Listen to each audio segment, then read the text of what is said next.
There were a lot of people doing a lot of great work last night covering this. And one is the sports director for Fox 19, Joe Danneman, who joins us now. Joe, thanks for joining us. I know you're short on sleep, but where were you when this tackle took place? So, Dan, I was on the sideline near the end zone. And when the tackle took place, you mentioned it, the medical staffs for the two teams. That was what was most alarming to me, was the urgency with which they hit the field. And, we often see injuries on the field, but you don't see this kind of urgency from medical staffs. The way they ran to DeMar, the way they ripped open the medical equipment, the way they started working on him immediately. From my vantage point, I could see them doing chest compressions. And at that point, that's when you started to see the teams gather around him and you started to lose your vantage point to that. But they also administered an AED. They shocked him twice on the field. You talked about the process the NFL has and having AEDs on the field there. And that was part of the process they used. But what was striking to me was the reaction from the players. And look, whenever we see someone with a head injury or a spinal injury in the NFL, and that's part of the game, we understand that. We wait for some kind of positivity from the player or the players around them, maybe a thumbs up. We're all waiting for that kind of moment. When you saw players turn away and cover their face with their jerseys or cover their face with their hands, you knew right then this was different and something we had never experienced before. Yeah, I'd mentioned that. Having been on the sidelines for a variety of things, I usually look at the players. The players will tell you if a player is seriously hurt. And that's when I knew that, this was really, really serious. When did you start to get a sense of what was going to happen with the game itself? Once they told the teams to go inside, and they had not yet postponed it. At that point, they had suspended it. You could see the reaction from the players that this was not a team equipped emotionally to go back on a field and play a football game within a few minutes. And to kind of give you an idea what was happening, as the players walked back into the tunnel, Dan, towards their locker room, they could still see the ambulance that was waiting in the parking lot because they were waiting for DeMar's mother to make it down from the stands to ride with him to the University of Cincinnati Medical Center. So they could still see the ambulance he was in at the end of the tunnel before it left. And you could just tell from the looks on the faces and the emotion from the players, they were not going to play this game. Within a matter of minutes, Zach Taylor, the Bengals head coach, came over to their locker room to meet with Sean McDermott. The referees were there, and we had a good clue then that there was no way they were playing this game at that point. Did you have any idea that who was making this decision? Because there's conflicting reports of the teams were told you got 5 minutes. Joe Buck said this, I think, 4 times on the broadcast. The NFL, Troy Vincent said, no, that was not the case. I didn't know what role the coaches, the captains played in this. Can you sort any of that out for us?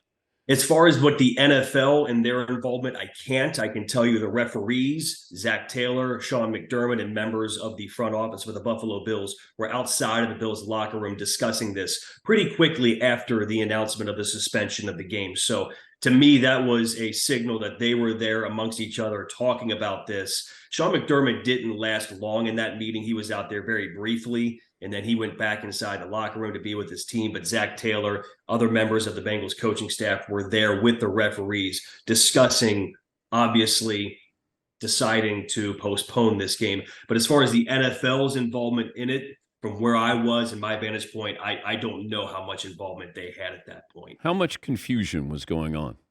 Not much, quite honestly, Okay. because there was, to me, the confusion was why was the ambulance still in the parking lot? Look, we had the player on the field for 9 minutes with the chest compressions and the AED and the players having to watch this. And a lot of times, Dan, you'll see guys go up to a player as they're leaving a field or being lifted into an ambulance or lifted up onto a stretcher, go up there and tap him and dap him up and make sure he's okay. And they know they have his support. Those guys were told to stay back. So that was different right there.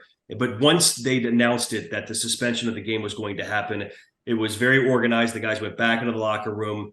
Both teams stayed in their locker rooms for a long time. It wasn't until they announced the actual postponement of the game that we saw some of the Bengals players then make their way from the Bengals locker room down to the Bills locker room. That included team captains. That included Joe Burrow, who made his way to the Bills locker room. In fact, we saw Josh Allen then go to the Bengals locker room as well to meet with some of their players, because the Bills stayed in Cincinnati at Paycor Stadium for a long time. I mean, this happened in the 9 o'clock hour. They didn't leave. The buses didn't leave the stadium until 12:30. So those guys were there for a long time just to be around each other, to comfort each other in any way they could.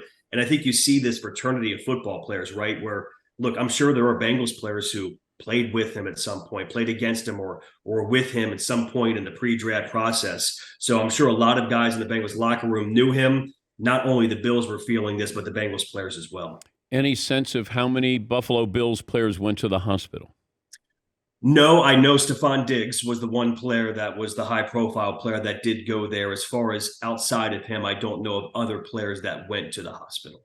Any idea, or the Bengals have any idea of an update on what's going to happen with the possibility of playing this game, or how does it end? Yeah, that's a great question. That's something right now that I've been told by the team will be handled by the league at this point.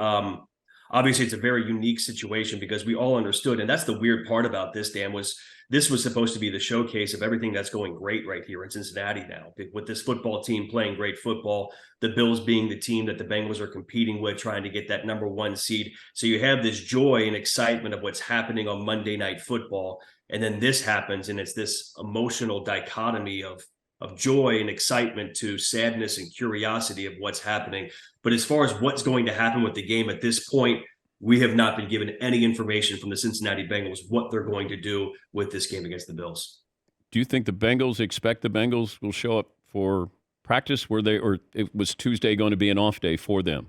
Tuesday's a dark day for the Bengals. They don't show up for practice today. There was no scheduled media availability today. They were supposed to be back in the building tomorrow for practice. For normal media availability, that will be released later today. If they're going to change that, what they're going to do, because look, we obviously all are curious and worried and hopeful for DeMar, but at some point we have to figure out what's going to happen with the rest of this football season, because there's a lot of stuff on the line here with the Bengals and the Bills and the Chiefs and the AFC and going forward. I don't know how these guys handle this emotionally. I'll share another anecdote with you, Dan.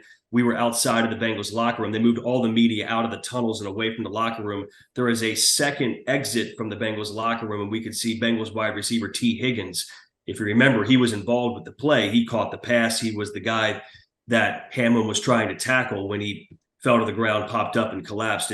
And T's mom was there, and T's mom was waiting for him outside of the locker room. They shared an emotional moment, and he walked off. So again, it's not just the Bills dealing with this. That there are Bengals players who have never seen anything like this before, trying to deal with it as well. Great job, Joe. Thank you. You're welcome. No problem. Joe Danneman, sports director for Fox 19 in Cincinnati.